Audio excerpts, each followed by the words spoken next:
Batken облысында 3-4 эле проблема vardı. İri çetkanda. Жол, чегара, суу.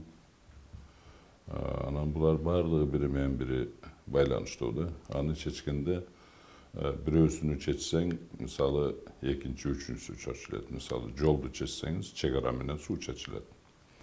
Мисалы чегараны чечсеңиз, суу менен жол чечилет. Ошондой да жер. Ошондуктан ал жерде мен революциядан кийин 2005-жылы губернатор болгонумда ошондо ушул 3 маселе аябай курч турганда, мындайча айтканда Баткен облусу ошол моментте деградировать эте баштаган. Мындайча айтканда ал жерден элдер көчүп бүт барды, жумуш жайлар жок, бүт баары жок, талкаланган. Анан жанагы биздин транспорттук эң негизгиси транспорттук жанагы эгемендүүлүгүбүз жок эле. Биз ошол жерде өзүңөр билесиңер, Өзбекстандын 2 чоң анклавы бар, анан Тажикстандын чоң анклавы бар да. Ошол жерден өтүүлөр аябай кыйын болчу. Анан кийин бир райондон бир районго өтүш үчүн, допустим, Өзбекстан же Тажикстандын территориясынан өтүшү керек. Ошондуктан аябай чоң кыйынчылыктар болчу да. Ошондуктан мен биринчи кезекте эле ошол жолдон баштаганмын да. Анан ал жерде жолдорду, айланма жолдорду, биринчи ошол айланма жолдорду куруп, майда 1 километр, 3 километр, анан 20 километрге чейин.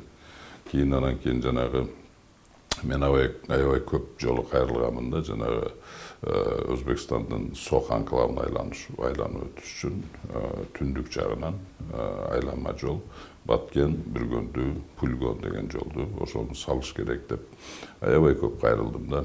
Бирок эч ким көңүл бурбагандыктан мен ал жолду ашар жол менен баштагам, ал 100 километрди.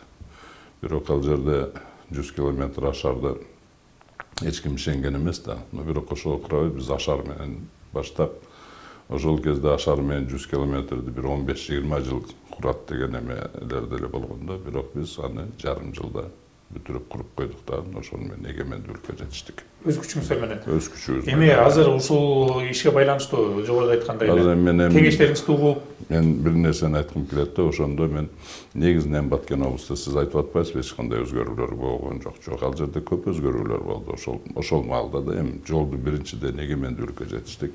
Экинчиден көп жерлерди мен суу менен обеспечить этип, жанагы границаларды, жерлерди өздөштүрүп, ошол жерге элди көчүрүү максатында ошондой пландар болду. Анан кийин жанагы инфраструктура жактардан дагы аябай эме болгон да. Анан ошого жанагы системдүү түрдө баардыгы бирдей өсүш керек деп туруп, ошол жылдары 2005-тен 2035-жылга чейин узак мөөнөттөгү өнүгүү, Баткен облусунун өнүгүү программасын түзгөнбүз. Ошол эгер өнүгүү программасы толугу менен ишке ашканда, аны биз ишке аштыра баштадык, бирок толугу менен ишке ашканда ошол убакта ички дүң продукциясы, Баткен областынын ички дүң продукциясы 600 миллиард сомго жетмек. Ошол кезде Кыргызстандын ички дүң продукциясы болгону 250 миллиард эле сом болчу. Эмне алып чыгат элеңиздер? Ошондо ал багытта мындай да, ал жерде биринчиден 300 000 гектар бизде жер бар, өздөштүрүлбөгөн, ошолду өздөштүрүш керек эле.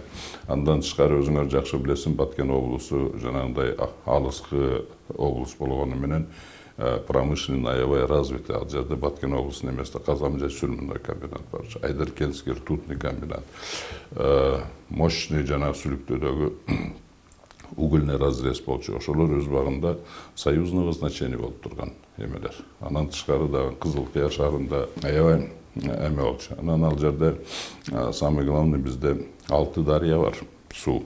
Ошол энергетика жагынан, гидроэнергетика потенциалы аябай чоң. Ал жерде мындайча айтканда Менделеевдин бүт таблицасы бар. Анан негизинен 6 миллиард тонна алюминийдин запасы бар. Эгерде ошол 6 миллиард тоннаны жылын миллион тоннадан даже добывать эткенде, почти 5000 жылга жетет да. Мындайча айтканда бул вообще нескончаемый эме да, запас.